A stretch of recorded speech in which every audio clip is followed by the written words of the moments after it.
Hello, bienvenue à tous et à toutes sur MDD Intuition.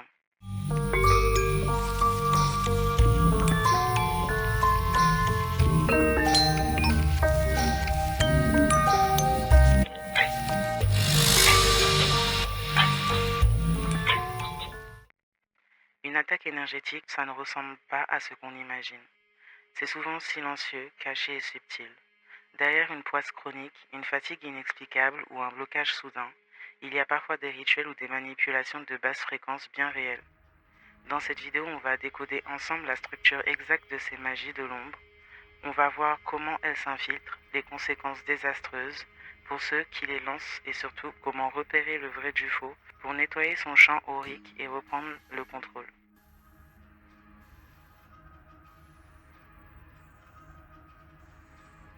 C'est le phénomène le plus répandu aujourd'hui. Sur les réseaux sociaux, on voit fleurir des dizaines de tutoriels simples.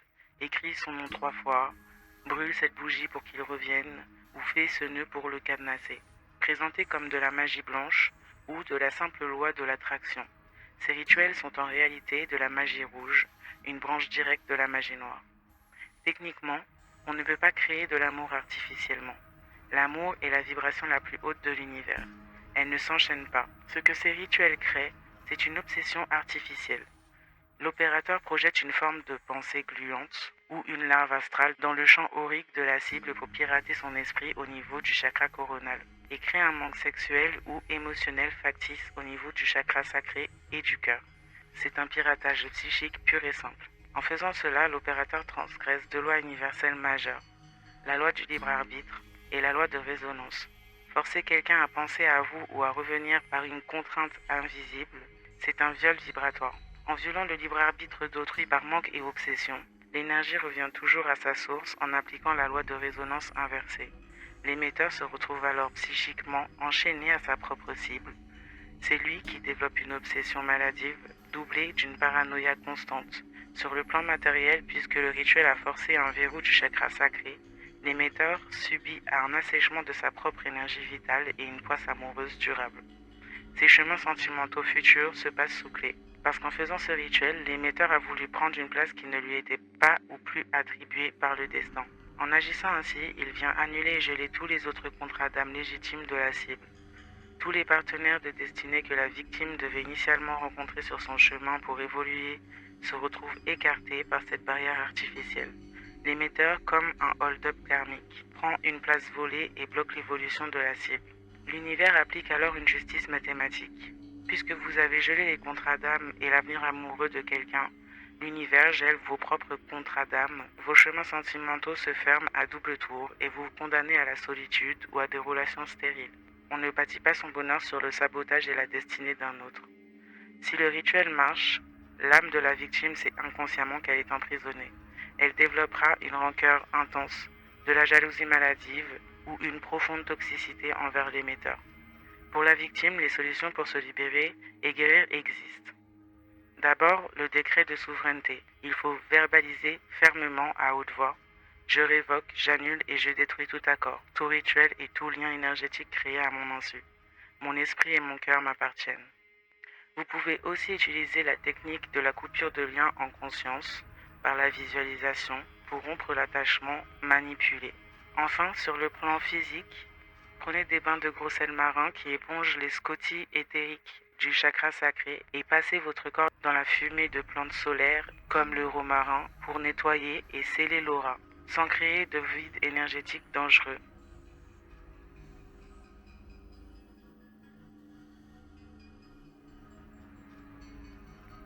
En Europe et en Occident, la majorité des attaques ne se font pas dans des cercles occultes avec des grimoires, mais dans la vie de tous les jours, de manière totalement inconsciente. La pensée est créatrice, mais elle est aussi émettrice. Quand une personne ressent une jalousie viscérale, une envie profonde ou une rancœur violente envers vous, elle génère ce qu'on appelle une flèche psychique ou le mauvais œil.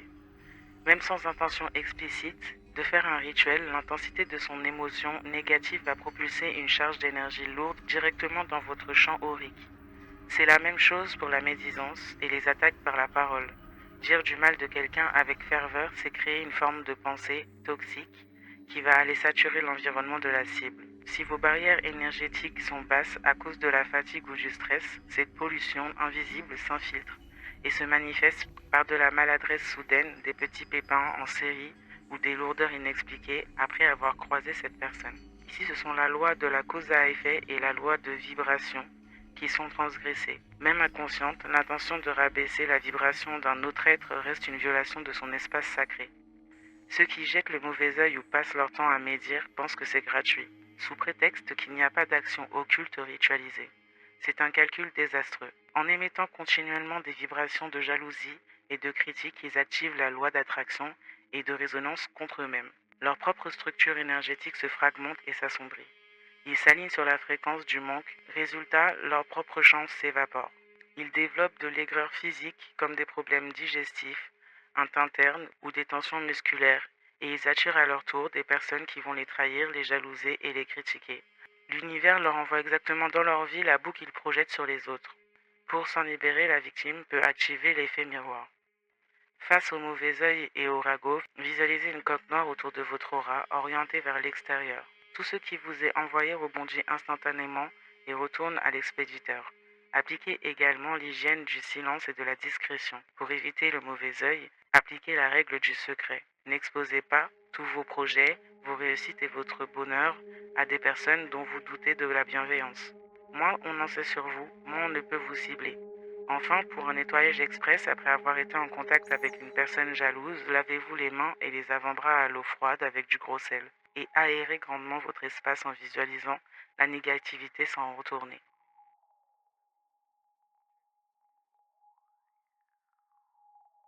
On passe ici à un degré supérieur et pleinement conscient. Le rituel de blocage extrême ou de mort énergétique utilise des supports physiques de la cible comme des photos, des cheveux ou des vêtements pour les lier à des lieux de basse vibration ou de décomposition, comme les cimetières. Techniquement, le praticien crée un pont vibratoire forcé entre le champ aurique d'une personne vivante et l'énergie stagnante du bas astral ou d'un défunt. Ce pont agit comme un véritable siphon. L'énergie de mort et de ralentissement s'infiltre dans les corps subtils de la cible, tandis que sa force vitale, sa chance et son dynamisme sont littéralement pompés en continu. Chez la victime, cela se manifeste par une fatigue foudroyante, que le sommeil ne répare plus, des pensées sombres et invasives et des blocages matériels synchronisés. Ce mécanisme viole la loi de polarité qui sépare les mondes des vivants et le monde des morts, ainsi que la loi du rythme. Forcer l'imbrication de ces deux plans est une hérésie vibratoire majeure. Ici, l'émetteur a utilisé la vibration de la décomposition et de la mort pour figer la vie de quelqu'un.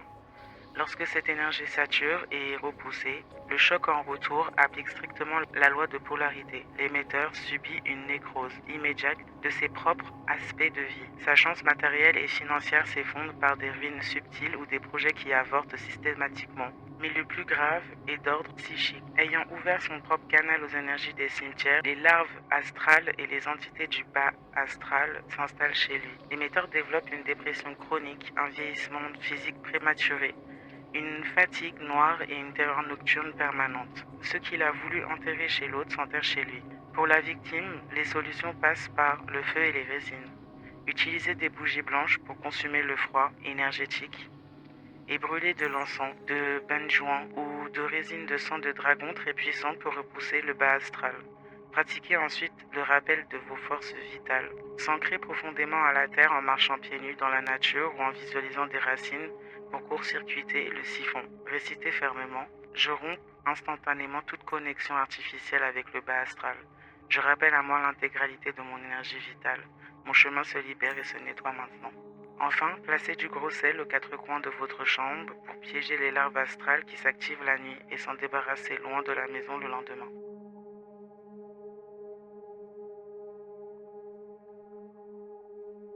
C'est la forme la plus dense et la plus violente de la magie noire, pratiquée au sein de cultes et par des praticiens avancés de l'ombre. Pour comprendre le mécanisme, il faut savoir que le sang et le dernier souffle d'un être vivant contiennent une quantité colossale de prana, c'est-à-dire l'énergie vitale pure. Lors d'un sacrifice, l'arrêt brutal de la vie libère une force vitale d'un coup sec, teintée de fréquences de terreur absolue. Le magicien noir capte cette décharge d'énergie brute pour nourrir des égrégores sombres ou des entités démoniaques. En échange de cette nourriture énergétique, ces entités du bas astral exécutent la volonté de l'opérateur pour lui octroyer du pouvoir matériel, du contrôle ou de la manipulation.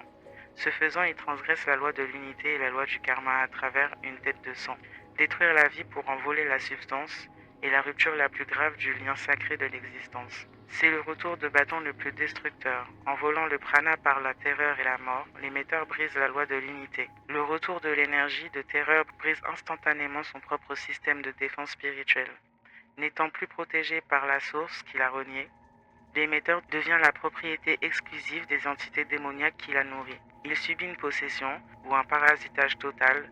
Sa personnalité change, il est pris d'accès de rage, de paranoïa clinique et de délire de persécution. Physiquement, le retour de cette charge provoque des maladies auto-immunes ou des défaillances d'organes subites. De plus, cette dette de sang se cristallise dans sa géométrie cellulaire, transmettant une part énergétique et une poisse noire sur sa lignée à travers des malédictions familiales ou de la folie héréditaire. Pour la victime, la libération demande une saturation fréquentielle. L'énergie de terreur ne peut pas cohabiter avec des énergies de vibration ultra hautes. La personne atteinte doit diffuser chez elle des sons sacrés, comme des fréquences solfégiques, des chants grégoriens ou des mantras de haute protection en continu, même pendant le sommeil. Activez le bouclier du cœur en visualisant quotidiennement une lumière blanche ou dorée descendre par le chakra coronal pour venir sceller le chakra du cœur dans une armure de lumière invincible. Enfin, face à des charges karmiques, de sang ou des entités majeures, l'autodéfense ne peut pas suffire si la personne est trop affaiblie. Il est alors vital de faire appel à un nettoyeur énergétique ou à un praticien de confiance pour extraire le parasite et refermer les brèches de l'aura.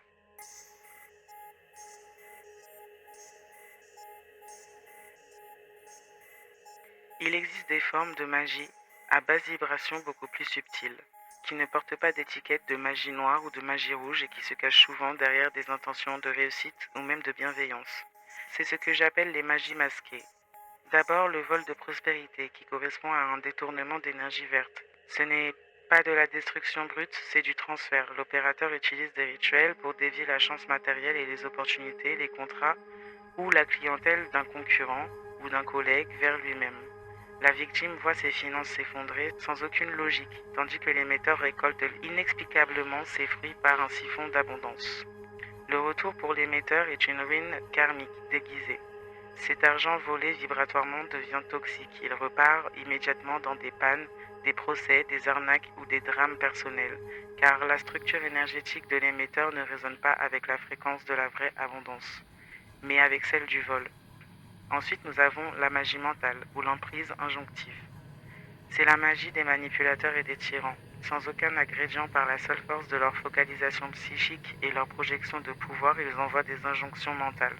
Continue pour plier votre volonté à la leur. La victime est prise de confusion soudaine, doute d'elle-même et se met à agir dans l'intérêt du manipulateur en pensant prendre ses propres décisions. Elle se retrouve entourée d'une camisole de force éthérique autour du plexus et du troisième œil. Le retour pour l'émetteur est l'épuisement cérébral et nerveux. À force de vouloir contrôler les canaux mentaux d'autrui, ses propres corps subtils se figent. L'émetteur développe des migraines chroniques, une paranoïa aiguë et finit par s'isoler totalement. Enfin, le sauvetage forcé, qui est la fausse magie blanche, c'est le piège ultime, souvent pratiqué par des proches.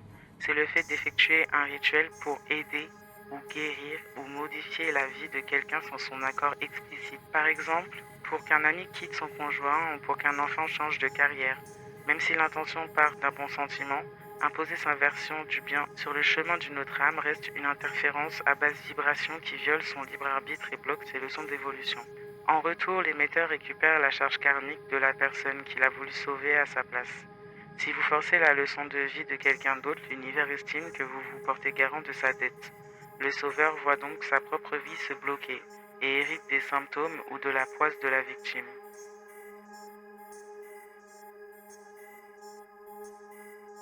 Il existe des rituels à plus grande échelle qui visent des structures, des environnements ou des groupes entiers. C'est la magie du chaos. Elle utilise des symboles inversés, des rituels de géométrie sacrée altérée ou la diffusion de fréquences spécifiques pour générer un état de confusion collectif. Le mécanisme repose sur la création d'un égrégore de peur, en forçant un environnement, que ce soit une maison, une structure ou un groupe de personnes, à vibrer dans la colère, la discorde ou l'angoisse. On maintient les individus dans leur chakra inférieur, le plexus, le sacré et le racine. Une fois coincés dans ces fréquences de survie, les gens perdent leur discernement, leur clarté et leur souveraineté. Ce faisant, la magie du chaos viole la loi de correspondance, qui stipule que ce qui est en haut est comme ce qui est en bas, ainsi que la loi d'harmonie. Créer du chaos artificiel va à contre-courant du flux naturel de la vie. En cherchant à générer la discorde ou la peur, l'émetteur viole la loi d'harmonie de l'univers. Quand l'environnement ou la Terre augmente sa fréquence pour nettoyer ce chaos, toute la masse d'énergie dissonante est renvoyée en un bloc sur lui. Le rouage du retour se manifeste par une perte totale de contrôle et de discernement. L'émetteur est pris au piège par son propre égrégore, il commence à avoir des ennemis partout, ses relations de confiance s'effondrent par des trahisons violentes et son esprit sombre dans une confusion mentale totale. Tout le chaos qu'il a projeté à l'extérieur se matérialise dans son quotidien sous forme de conflits juridiques permanents, de faillite et d'une sensation d'étouffement psychologique. Pour la victime, la solution commence par la diète sensorielle. Puisque ces égrégores se nourrissent de votre intention et de votre angoisse, il faut couper immédiatement les sources de stress artificiel comme les écrans, les narratifs anxiogènes ou les personnes toxiques. Pas de nourriture pour l'égrégore égale mort de l'égrégore. Pratiquez ensuite l'harmonisation des lieux, purifiez l'espace de vie de fond en comble en brûlant de la résine. Placez de la géométrie sacrée positive comme la fleur de vie ou des pierres d'ancrage lourdes comme de la tourmaline noire aux entrées permet de filtrer les énergies. Enfin, cultivez le calme mental par la cohérence cardiaque ou des décrets de recentrage, tels que mon esprit est libre, calme et souverain. Le chaos extérieur n'a aucun droit d'entrer dans mon temple intérieur. Ramener de l'ordre en soi détruit le chaos extérieur par résonance.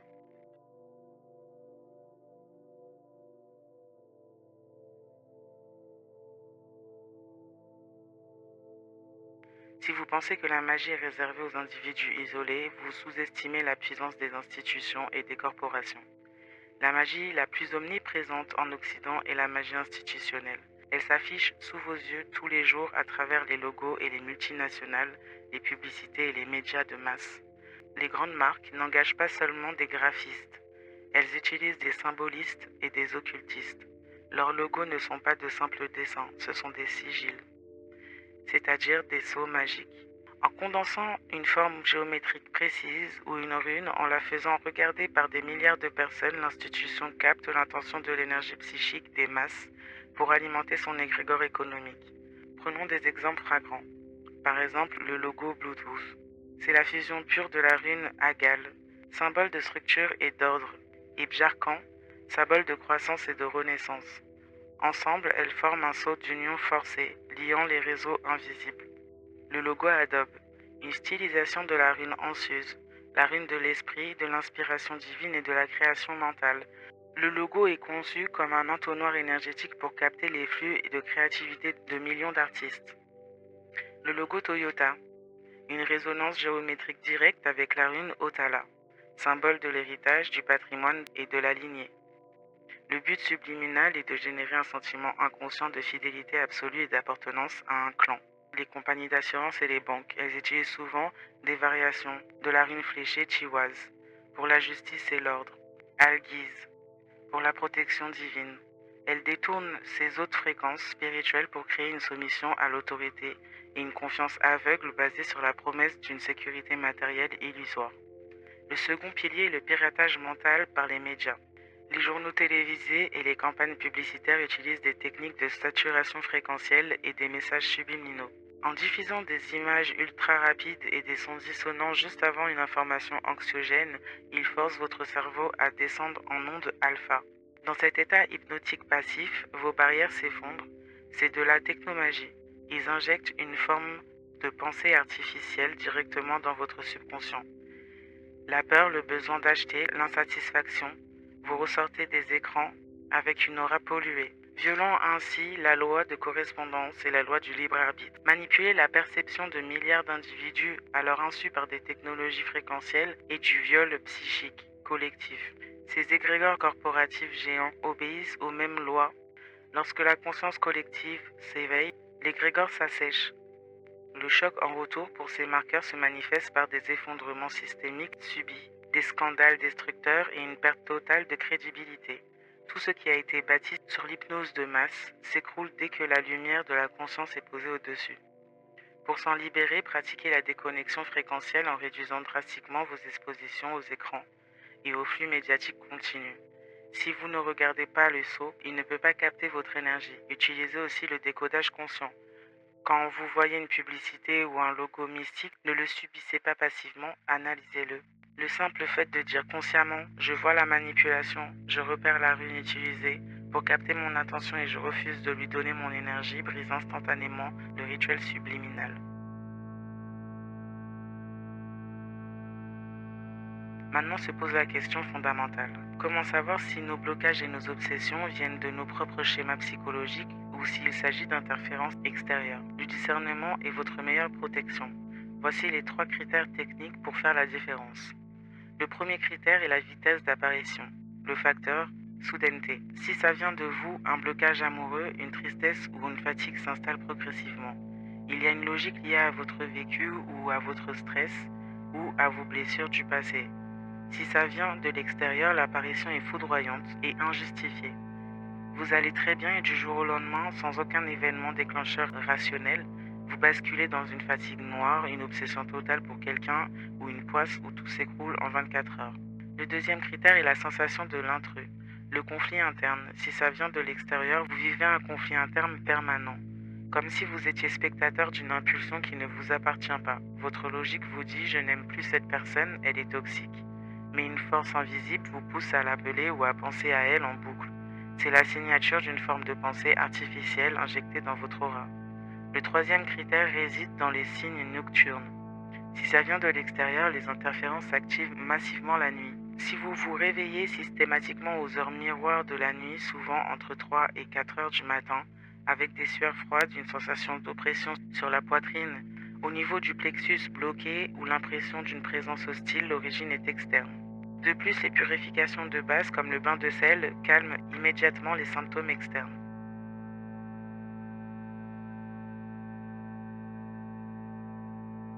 Il y a un secret initiatique majeur que la plupart des gens ignorent. Une interférence énergétique ne fonctionne jamais de la même manière selon que vous êtes conscient ou inconscient de sa présence. L'ombre et les manipulations occultes, qu'elles viennent d'un rituel lourd, d'un logo commercial ou d'un mauvais œil inconscient, ont absolument besoin du secret, du doute et de votre inconscience pour s'implanter. Tant que vous êtes inconscient, vous rationalisez vos symptômes. En faisant cela, vous laissez le programme parasite tourner en arrière-plan dans votre aura sans lui opposer de résistance. Votre inconscient lui donne un droit d'accès libre. Dès le moment où vous devenez conscient de votre propre énergie et que vous posez le diagnostic « ce que je ressens ne m'appartient pas, ceci est une interférence extérieure », le mécanisme s'enraye instantanément. Parce que la conscience est une lumière fréquentielle ultra haute. Posez votre intention lucide sur une énergie sombre, c'est comme allumer les projecteurs sur un voleur. Il perd immédiatement l'avantage de la surprise. En étant conscient, vous passez d'un état de passivité à un état de souveraineté active. Votre taux vibratoire remonte, ce qui réajuste les brèches de votre aura. L'impact du rituel chute immédiatement de 80%. L'énergie négative envoyée, ne trouvant plus le terrain d'accueil de votre ignorance, commence à stagner dans la périphérie de votre champ énergétique impuissant, prêt à être balayé par votre purification.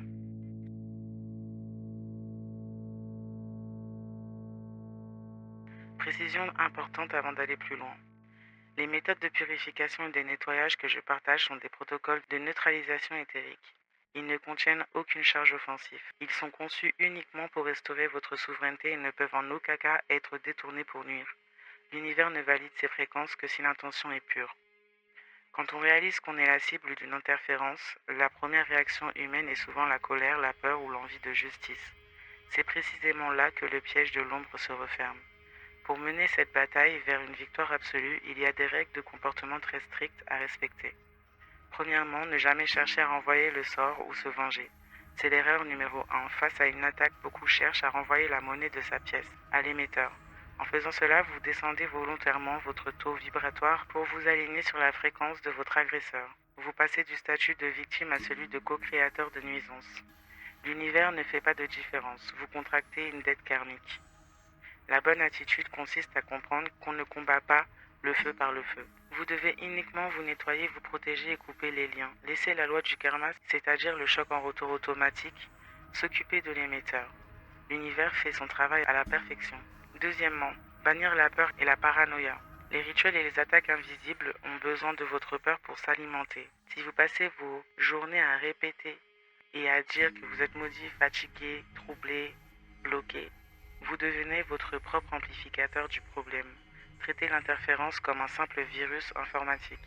On ne panique pas devant un virus, on installe un antivirus à travers le nettoyage et on passe à autre chose. Le mépris et l'indifférence vibratoire sont des armes de destruction massive contre le bas astral. Troisièmement, pas de confrontation matérielle. N'allez pas harceler ou confronter directement la personne que vous soupçonnez. La confrontation physique réactive les cordes énergétiques et lui redonne un accès direct à vos failles. Choisissez le silence absolu, coupez tout contact visuel, numérique et physique. Devenez un fantôme pour cette personne. Plus vous êtes invisible et indifférent, plus l'énergie qu'elle vous envoie va stagner et saturer chez elle, déclenchant son propre retour de bâton.